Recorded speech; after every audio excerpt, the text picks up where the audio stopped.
जय श्री कृष्ण। भक्ति और श्रद्धा से भरे हमारे चैनल भक्ति साधना में आप सभी का एक बार फिर से स्वागत है। कल हमने श्रीमद् भगवद गीता के प्रथम अध्याय में अर्जुन के मोह और विषाद को जाना, जहां उन्होंने युद्ध के बीच अपने कर्तव्य को लेकर संशय प्रकट किया। आज हम आगे बढ़ते हैं श्रीमद् भगवद गीता के द्वितीय अध्याय की ओर, जहां स्वयं भगवान श्री कृष्ण अर्जुन को जीवन का सबसे गहरा ज्ञान देते हैं, आत्मा, कर्म और धर्म का सच्चा रहस्य समझाते हैं। आइए मन को शांत करें और श्रद्धा के साथ इस दिव्य ज्ञान को ग्रहण करें। तो चलिए शुरू करते हैं श्रीमद् भगवद गीता का द्वितीय अध्याय।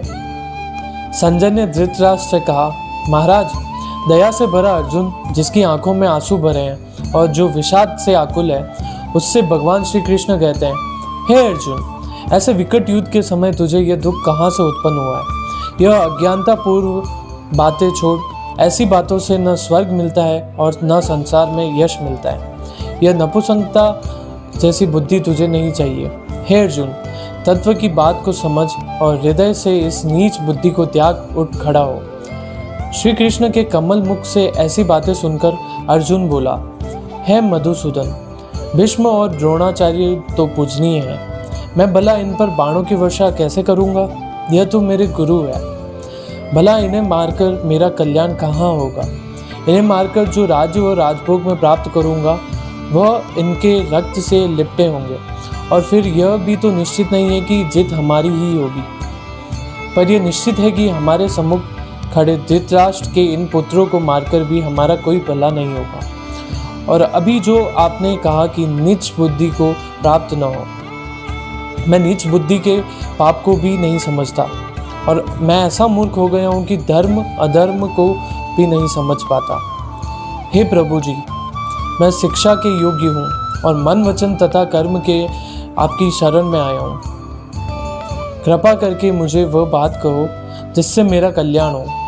हे प्रभु, इसी शोक से मेरी इंद्रियां सूख गई है, मेरा ये शोक किस प्रकार दूर होगा? हे प्रभु, पृथ्वी तो क्या, देवलोक की सारी सामग्री भी पालूं तो भी मैं मारकर मेरा शोक दूर नहीं होगा, फिर भूमि के राज्य की तो बात ही क्या। संजय ने कहा, हे राजन, श्री कृष्ण के समक्ष युद्ध की इच्छा से स्पष्ट इनकार करके अर्जुन चुप हो गया। श्री कृष्ण भगवान उसकी स्थिति देखकर हंसकर बोले, हे अर्जुन, जो विवेकी पुरुष है वही किसी वस्तु की चिंता नहीं करते, क्योंकि जिनके मारने की चिंता तूने की है वह तेरे कहे नहीं मारे जाएंगे। क्या ये अभी जन्म है? नहीं, ये पहले भी थे, अभी भी है और आगे भी रहेंगे। ये जो बोलने वाले हैं यह आत्मा है, यह अविनाशी है। देह की जैसी तीन अवस्थाएं, बाल, यौवन और वृद्धावस्था है, वैसी ही चौथी अवस्था मृत्यु है। ये देह के धर्म है। इसलिए विवेकी पुरुष आत्मा को अविनाशी जानते हैं और ये जानते हैं कि देह का मरण ही धर्म है। ऐसा जानने वाले बुद्धिमान जन शोक नहीं करते। हे कुंती नंदन, तुझे इंद्रियों का ज्ञान प्राप्त हुआ। यह ज्ञान सुख दुख और शीत उष्ण का दाता है।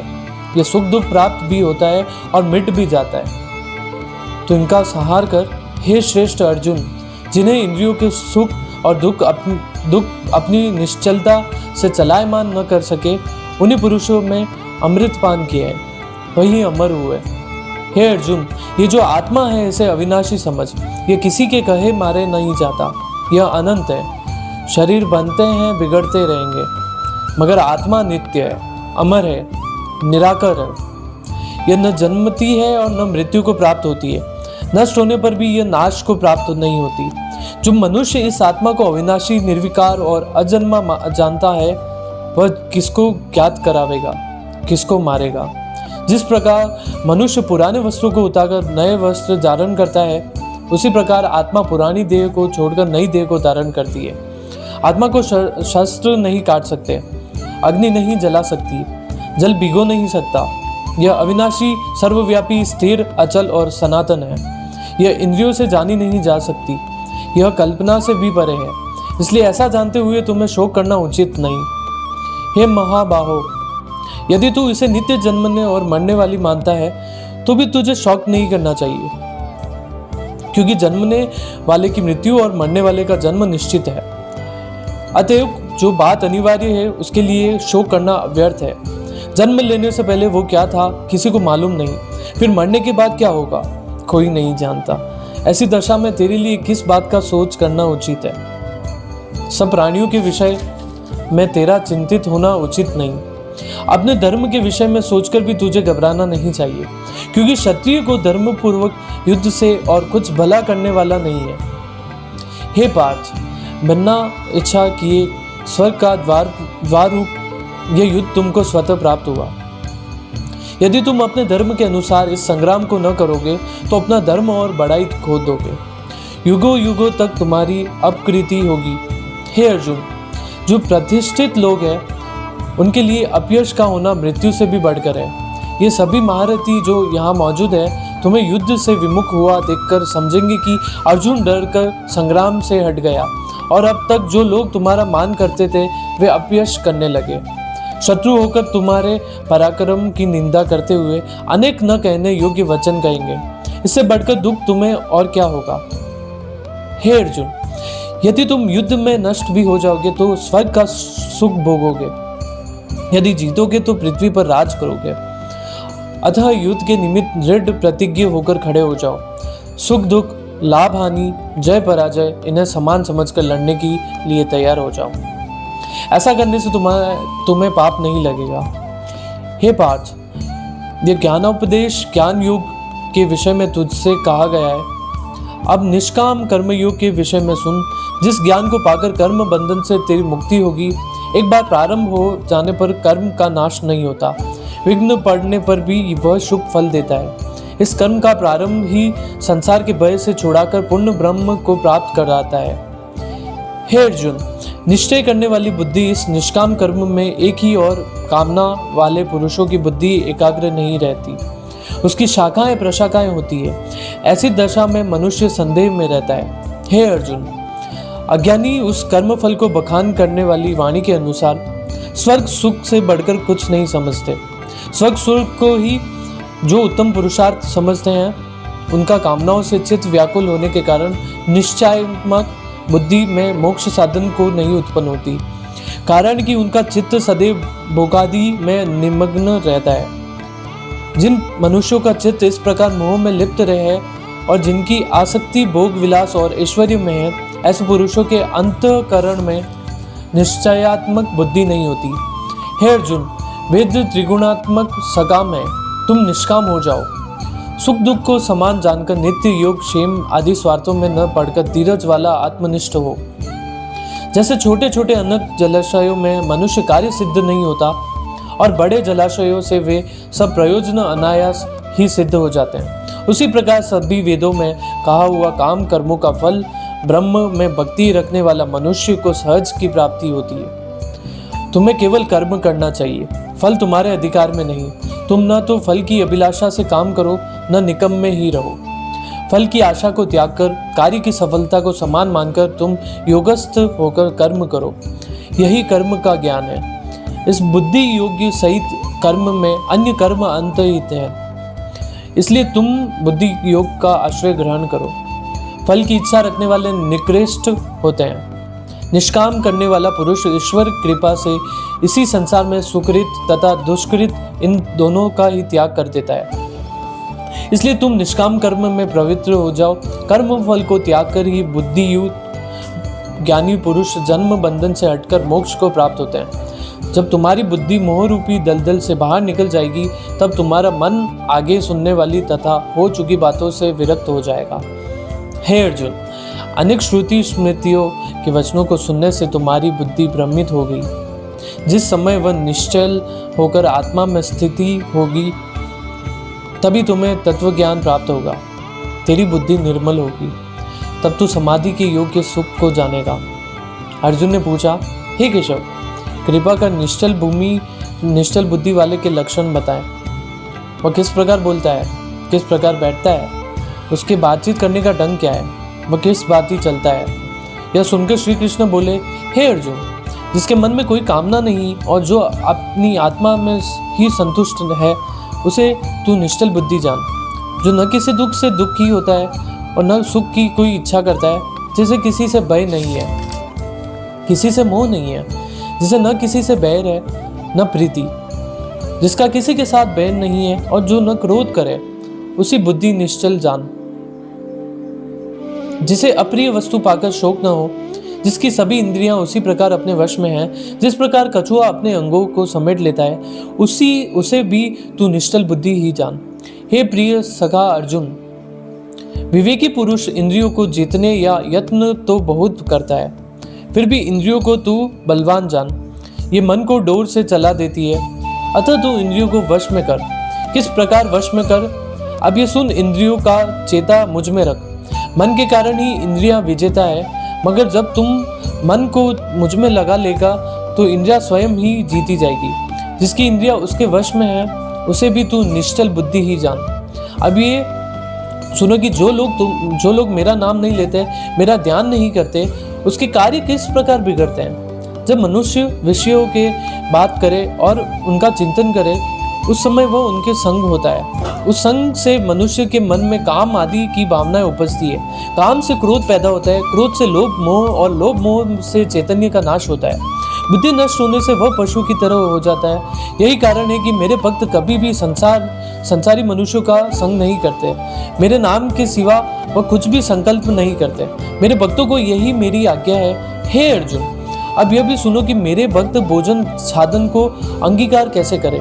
मेरी आज्ञा से जैसा मिला वैसा भोग लिया, और जिसका मन मुझ में रमा कर रहता है, उन पर मैं बड़ी कृपा करता हूँ। मेरी कृपा से ही उनके तन मन के दुखों का नाश होता है, और वे सदा प्रसन्न रहते हैं। अब नास्तिकों की गति ज्ञान। नास्तिक कौन है? परमेश्वर कहाँ है और किसने देखा है, ऐसा कहने वाला नास्तिक है।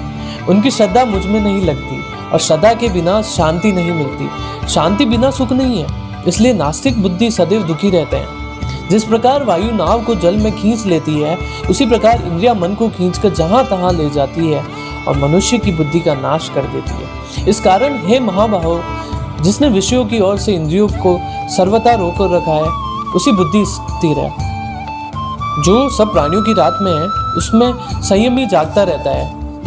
जिस समय प्राणी मात्र जागते हैं, मुनिजनों की वह रात्रि है। जिस प्रकार जल से भरा समुद्र दूसरी नदियों का जल बढ़ने पर भी अपनी मर्यादा नहीं खोते, उसी प्रकार जो पुरुष समस्त कामनाओं के समा जाने पर भी विषयों प्राप्त नहीं करता, वही शांति को प्राप्त करता है। कामी व्यक्ति नहीं, विषयों की इच्छा करने वालों को शांति नहीं मिलती। जो कामनाओं को छोड़ इच्छा रहित विचरता है, जो अवांछी निरंकार ममता से रहित है, वही शांति को प्राप्त होता है। हे पार्थ, यही ब्रह्मा स्थिति है। ऐसी स्थिति मिल जाने पर प्राणी फिर मोह में नहीं फंसता और अंत समय में निर्वाण ब्रह्मा को प्राप्त हो जाता है। इति श्रीमद् भगवद गीता सुपनिषदु ब्रह्मा विद्यामयी योग्यास्त्रे श्री कृष्णार्जुन संवादे सांख्याय योगनाम द्वितीय अध्याय। और इसी तरह हमारा दूसरा अध्याय समाप्त हुआ। अब हम दूसरे अध्याय का महात्म्य समझेंगे। नारायण जी बोले, हे लक्ष्मी, दक्षिण देश में एक पूर्ण नाम का नगर था। वहाँ देव सुशर्मा नामक एक बड़ा धनवान रहता था। वह साधु सेवा करता था।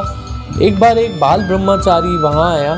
सुशर्मा ने तन मन से उसकी सेवा की, फिर विनती करते हुए बोला, हे संत जी, मुझे ऐसा उपदेश दो जिससे मेरा कल्याण हो और मैं मोक्ष पद को प्राप्त करूं।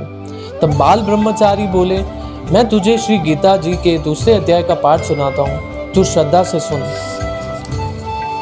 हे प्रभु, क्या गीता जी का दूसरा अध्याय सुनने से पहले भी कोई मुक्त हुआ है? तब बाल ब्रह्मचारी ने कहा, मैं तुझे एक पुरातन कथा सुनाता हूँ। एक अयाली वन में बकरियां चराता था और वहाँ मैं भजन किया करता था। एक दिन अयाली रात में बकरियां लेकर घर को चला। मार्ग में एक सिंह बैठा था। एक बकरी सबसे आगे चल रही थी। उसे देखकर सिंह भाग खड़ा हुआ। वह अयाली यह अचरज देखकर बड़ा चकित हुआ। तभी मैं भी वहां जा पहुंचा। उस अयाली ने मुझसे कहा, बकरी को देखकर शेर भाग खड़ा हुआ। हे संत जी, यह तो बड़े आश्चर्य की बात है। आप तो त्रिकालज्ञ हैं, कृपा करके मुझे इसका कारण बताएं।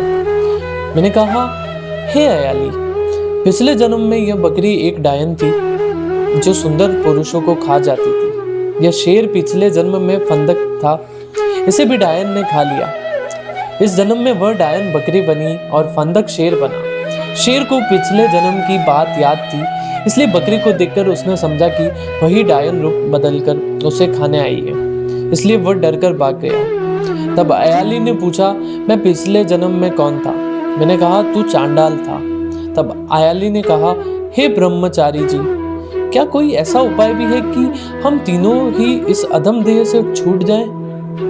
तब हे सुशर्मा, मैंने उन्हें श्री गीता जी के दूसरे अध्याय का श्रवण कराया, जिससे उसी समय आकाश से विमान आए और उन सबको बैठाकर बैकुंठ लोक ले गए। श्री नारायण जी ने कहा, हे लक्ष्मी, जो मनुष्य श्री गीता जी के दूसरे अध्याय को पढ़ता या सुनता है, वो निसंदेह मुक्ति को प्राप्त हो जाता है। बोलो सच्चिदानंद भगवान की जय।